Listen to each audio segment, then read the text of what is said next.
Shri Mahaganapati ಕಲಾಬಳಗ ಹುತ್ತಗಂಡು cross ಈ ಸಂಘಟನೆಯಡಿಯಲ್ಲಿ ಪ್ರತಿ ವರ್ಷವೂ ನಡೆಯುವಂತಹ ನಾಟಕ ಪ್ರದರ್ಶನ. ಈ ನಾಟಕ ಅಣ್ಣ ಹಚ್ಚಿದ ರಕ್ತ ತಿಲಕ ಎಂಬ ನಾಟಕದಲ್ಲಿ ಅಭಿನಯಿಸಿದ ಒಂದು ಸಣ್ಣ ತುಣುಕು.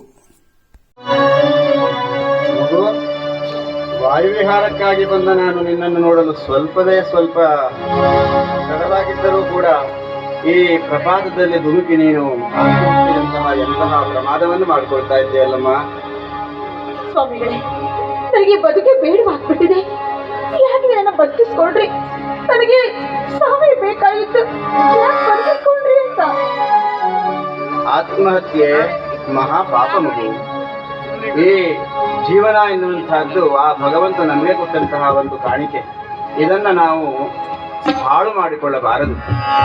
ಕಿಡಿ ಸಣ್ಣದನು ದೊಡ್ಡ ಕೊರಡಾರಿಪು ಕಿಡಿಯುರಿವೆ ಕುರಿಯುರಿ ಎದುರುವುದ ಕೊರಡುಗಳ ಹುಡುಗಿ ನಿನ್ನ ಆತ್ಮವಿರೆ ಬಿಡು ಹೆಗ್ಗೆಲಸಗಳನ್ನು ತೊಡಗಾತ್ಮದಲ್ಲಿ ತಂದು ಮಂಕುತಿಮ್ಮ ಎಂಬುದಾಗಿ ಡಿವಿಜಿಯವರು ಹೇಳಿದ್ದೊಂದಿದೆ.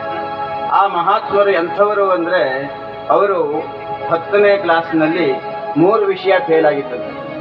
ಆದರೂ ಕೂಡ ಇವತ್ತಿನ ದಿನ ಯೂನಿವರ್ಸಿಟಿಗಳಲ್ಲಿ ಅವರು ಬರೆದಂತಹ ಕೃತಿಗಳನ್ನು ಅಧ್ಯಯನ ಮಾಡಬೇಕಾಗಿದೆ. ಅಂತಹ ಒಂದು ಮಹಾತ್ಮರಾದರು. ಇವತ್ತಿನ ದಿನ ನಿನ್ನಂತೆಯೇ ಎಷ್ಟೋ ಜನ ಆತ್ಮಹತ್ಯೆಯಂತಹ ಕೆಟ್ಟ ಕೆಲಸಗಳನ್ನು ಮಾಡಿಕೊಳ್ತಾ ಇದ್ದಾರೆ. ಆತ್ಮಹತ್ಯೆ ಎನ್ನುವಂತಹದ್ದು ಹೃದಯದ ದುರ್ಬಲತೆ. ಕ್ಷುದ್ರಂ ಹೃದಯ ದೌರ್ಬಲ್ಯಂ ತ್ಯಕ್ತೋತ್ತಿಷ್ಠ ಪರಂತಪ ಎಂಬುದಾಗಿ ಶ್ರೀಕೃಷ್ಣ ಪರಮಾತ್ಮ ಆ ಅರ್ಜುನನಿಗೆ ಹೃದಯದ ದುರ್ಬಲತೆಯನ್ನು ತಿಳಿಸಿ ಹೇಳಿದ್ದುಂಟು. ಆದ್ದರಿಂದ ಈ ಮನಸ್ಸಿನ ದುರ್ಬಲತೆಯನ್ನು ಯಾವತ್ತೂ ನಾವು ಹೊಂದಬಾರದು. ಒಂದು ಅಗ್ನಿಯ ಕಿಡಿ ಎನ್ನುವಂತಹದ್ದು ಒಂದು ಕಟ್ಟಿಗೆ ಕಿಡಿಯ ಮೇಲೆ ಬಿದ್ದರೆ ಆ ಕಿಡಿ ಎನ್ನುವಂತಹದ್ದು ಪೂರ್ತಿಯಾಗಿ ಆರಿ ಹೋಗ್ತದೆ. ಅದೇ ಕಿಡಿ ಆ ಒಂದು ಕಟ್ಟಿಗೆಯನ್ನ ಹೊತ್ತಿಕೊಡುತ್ತು ಅಂತಾದ್ರೆ ಕಿಡಿಯುರಿಯೇ ಸುಡುವುದ 100 ಕೊರಡುಗಳ 100 ಕೊರಡುಗಳನ್ನ ಬೆಂಕಿಯ ರಾಶಿ ಹೊತ್ತಿಕೊಂಡು ಸರ್ವವನ್ನು ಭಸ್ಮ ಮಾಡಿಬಿಡ್ತದೆ. ಆದ್ದರಿಂದ ಆ ಒಂದು ಕಿಡಿ ನಿನ್ನಲ್ಲಿ ಉಂಟು, ಅದು ನಮ್ಮ ಆತ್ಮ ಎನ್ನುವಂತಹದ್ದು. ಈ ಜೀವನ ನಮಗೆ ಆ ಭಗವಂತ ಕೊಟ್ಟಂತಹ ಕಾಣಿಕೆ. ಇದನ್ನ ನಾವು ಯಾವತ್ತೂ ಸದುಪಯೋಗ ಪಡಿಸಿಕೊಳ್ಳಬೇಕು. ನಮಗೆ ಸರಿಯಾದ ಬೇಡಿದಷ್ಟು ಮಾರ್ಕ್ಸ್ ಬರಲಿಲ್ಲ ಅಂತ ಹೇಳಿ ಮಕ್ಕಳಿಂದ ಎಷ್ಟು ಜನ ಆತ್ಮಹತ್ಯೆ ಮಾಡಿಕೊಳ್ತಾ ಇದ್ದಾರೆ. ಹಾಗೆಯೇ ನಮ್ಮ ಜೀವನದಲ್ಲಿ ಸಾಲ ಮಾಡಿಕೊಂಡೆ ಎನ್ನುವ ಕಾರಣಕ್ಕೋಸ್ಕರವಾಗಿ ಎಷ್ಟು ಜನ ಆತ್ಮಹತ್ಯೆಯನ್ನು ಮಾಡಿಕೊಳ್ತಾ ಇದ್ದಾರೆ. ಹೀಗೆ ನಮ್ಮ ಆತ್ಮವನ್ನು ನಾವು ಹತ್ಯೆ ಮಾಡಿಕೊಂಡು ಏನನ್ನು ಸಾಧಿಸುವುದಕ್ಕೆ ಸಾಧ್ಯವಾಗು. ಜೀವನದಲ್ಲಿ ಈಸಬೇಕು, ಇದ್ದು ಜಯಿಸಬೇಕು. ನಾವು ಆತ್ಮಹತ್ಯೆ ಮಾಡಿಕೊಂಡಂತಹ ಯಾವ ವ್ಯಕ್ತಿಯೂ ಕೂಡ ಇವತ್ತಿನ ದಿನ ಪ್ರಪಂಚದಲ್ಲಿ ಶಾಶ್ವತನಾದದ್ದಿಲ್ಲ, ಸ್ಥಿರವಾದದ್ದಿಲ್ಲ. ಯಾರು ಯಾವುದೇ ಪರಿಸ್ಥಿತಿಯನ್ನು ತನ್ನಲ್ಲಿ ನಿಭಾಯಿಸಿಕೊಂಡು ಧೈರ್ಯವಾಗಿ ಎದುರಿಸಿ ಜೀವನವನ್ನು ಮಾಡ್ತಾನೆಯೋ ಅಂಥವನು ಮಾತ್ರವೇ ಇವತ್ತಿನ ದಿನ ತನ್ನ ಜೀವನದಲ್ಲಿ ಯಶಸ್ಸನ್ನು ಸಾಧಿಸಿದ್ದುಂಟು. ಆದ್ದರಿಂದ ಮಗು, ನೀನು ಆತ್ಮಹತ್ಯೆಯಂತಹ ದುರಾಲೋಚನೆಯನ್ನು ಮಾಡಬಾರದು. ಇವತ್ತಿನ ದಿನ ನೀ ಇಂತಹ ನಿರ್ಣಯವನ್ನು ತೆಗೆದುಕೊಳ್ಳುವುದಕ್ಕೆ ಕಾರಣವಾದರೂ ಒಂದಿರಬೇಕಲ್ಲವೇ? ಖಂಡಿತವಾಗೂ ಇದೆ. ಆ ಕಾರಣ ಅಂತಿಂತದ್ದಲ್ಲ. ಚಿಕ್ಕ ವಯಸ್ಸಿನ ಜೋಪಾನ ಮಾಡಿ ಸಾಕಿ ಬೆಳೆಸಿದ ಜೀವಕ್ಕೆ ಜೀವವಾಗಿರೋ ನನ್ನಣ್ಣ ಯಾವ ತಪ್ಪನ್ನು ಮಾಡದೆ, ಯಾವ ಮಾತುಗಳು ಮಾಡಿದ ಕೊಲೆಯನ್ನ ಅವನ ಮೇಲೆ ಹಾಕಿ ಜೈಲಿಗೆ ಸೇರಿಸಿದ್ರು. ಅವನು ನಿರಪರಾಧಿಯಾಗಿದ್ದ. ಆದ್ರೂ ಕೂಡ ಯಾವ ನ್ಯಾಯವೂ ಸಿಗದೆ ಕೋರ್ಟ್ನಲ್ಲಿ ಅಪರಾಧಿ ಪಟ್ಟವನ್ನ ಕಟ್ಟಿದ್ರು. ಇನ್ನೊಂದು ಕಡೆಗೆ ಕೊಲೆಗಾರನ ತಂಗಿ ನನ್ನ ಪ್ರೀತಿ ಸಿಗೋದಕ್ಕೆ ಸಾಧ್ಯ ಇಲ್ಲ ಅಂತ ನನ್ನ ಪ್ರೀತಿ ಮಾಡೋ ಹುಡುಗ ನನ್ನನ್ನು ಜರಿದು ನನ್ನಿಂದ ಬಹು ದೂರ ಆಗ್ಬಿಟ್ಟ. ಒಂದು ಕಡೆ ಅಣ್ಣನ ಕಳೆದುಕೊಂಡೆ, ಇನ್ನೊಂದು ಕಡೆ ಪ್ರೀತಿಯನ್ನ ಕಳೆದುಕೊಂಡೆ. ಮಗಳೊಂದು ಕಡೆ ಈ ಸಮಾಜ ಚುಚ್ಚು ಮಾತಾಡಿ ನನ್ನ ಆದಷ್ಟು ಮುಗ ಮನಸ್ಸಿಗೆ ಬಂದಂತೆ ಮಾತಾಡಿ ಆತ್ಮಹತ್ಯೆಗೆ ಶರಣಾಗುತ್ತಾರ ಪ್ರೇರೇಪಿಸಿದ್ರು. ಹೇಳಿ, ಇನ್ನಾದ್ರೂ ಬದುಕ್ಬೇಕಾ? ನನಗೆ ಆತ್ಮಹತ್ಯೆ ಎಲ್ಲದಕ್ಕೂ ಪರಿಹಾರವಲ್ಲ. ಜೀವನದಲ್ಲಿ ನಾವು ಸಾಧಿಸುವುದು ಅನೇಕ ಇದೆ, ಬಹಳ ಇದೆ, ಸಾಧಿಸಲೇಬೇಕು. ಸಮಾಜ ಆಡ್ತದೆ, ಏನು ಮಾಡಿದರೂ ಆಡ್ತದೆ.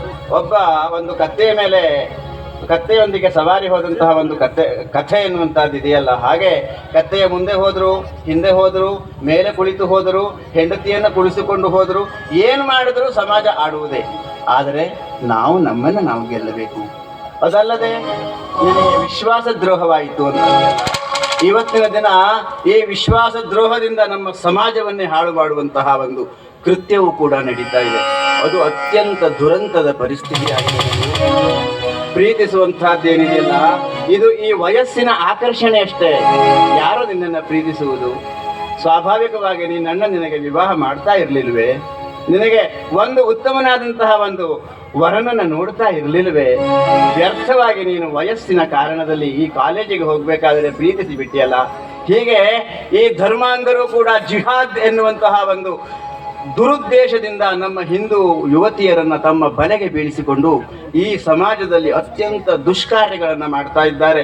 ತನ್ಮೂಲಕವಾಗಿ ತಮ್ಮ ಮಾನವನ್ನ, ಪ್ರಾಣವನ್ನ, ತಮ್ಮ ಹೆತ್ತವರ ಅಳಿವನ್ನ, ಅವರ ಮರ್ಯಾದೆಯನ್ನು ಎಲ್ಲವನ್ನು ಕೂಡ ಮಾಡುವುದಕ್ಕೆ ಈ ಸಮಾಜದಲ್ಲಿ ಈ ಜಿಹಾದ್ ಎನ್ನುವಂತಹ ಮತಾಂಧತೆಯೂ ಕೂಡ ಕಾರಣ ಆಗ್ತಾ ಇದೆ. ಆದ್ದರಿಂದ ಇವತ್ತಿನ ದಿನ ಯಾರು ಶಾಲೆಗೆ ಹೋಗುವಂತಹ ಮಕ್ಕಳಿದ್ದಾರೆ, ಇದನ್ನು ಅರ್ಥ ಮಾಡಿಕೊಳ್ಳಬೇಕು. ನಮಗೆ ಪರಿಚಯವಿಲ್ಲದವರೊಂದಿಗೆ ಯಾವತ್ತೂ ಸ್ನೇಹವನ್ನು ಬೆಳೆಸಬಾರದು. ನಮ್ಮೊಂದಿಗೆ ಪ್ರೀತಿಯಿಂದ ನಮ್ಮೊಂದಿಗೆ ಇರುವಂತಹ ನಮ್ಮ ತಂದೆ ತಾಯಿಯರ ಮಾತನ್ನು ಕೇಳಬೇಕು. ನಿನ್ನನ್ನು ಸಾಕ್ತಾ ಇದ್ನಲ್ಲ, ಆದರೂ ನೀನು ಇಂತಹ ದುರುದ್ದೇಶದ ಅರ್ಥಾತ್ ನಿನ್ನ ಆತ್ಮಹತ್ಯೆಯಂತಹ ದುಷ್ಕಾರ್ಯಕ್ಕೆ ನೀನು ಪ್ರೇರಣೆ ಆಗಿಬಿಟ್ಟೆಯಲ್ಲ. ಹಾಗೆ ಮಾಡಬಾರದು. ನೀನು ನಿನ್ನ ಜೀವನವನ್ನು ರೂಪಿಸಿಕೊಳ್ಳುವುದಕ್ಕೆ ಸಾಧ್ಯವಿಲ್ಲವೇ? ನಿಮ್ಮ ಮಾತು ನನಗೆ ಇವಾಗ ನಿಜ ಅನ್ನಿಸ್ತಾ ಇದೆ. ನಾನು ಅವಾಗ ತಪ್ಪೆಜ್ಜೆ ಇಟ್ಬಿಟ್ಟೆ. ದಯವಿಟ್ಟು ನನ್ನ ಕ್ಷಮಿಸಿ ಗುರುಗಳೇ. ಆದ್ರೆ ಈಗ ನಾನು ಅನಾಥ ಆಗ್ಬಿಟ್ಟಿದ್ದೀನಿ. ಈ ಸಮಾಜ ನಡುವೆ ನನ್ನ ಬದುಕನ್ನು ರೂಪಿಸಿಕೊಳ್ಳೋದಕ್ಕೆ ಸಾಧ್ಯ ಆಗುತ್ತೆ. ನನಗೆ ಬದುಕನ್ನು ರೂಪಿಸಿಕೊಳ್ಳಬೇಕು.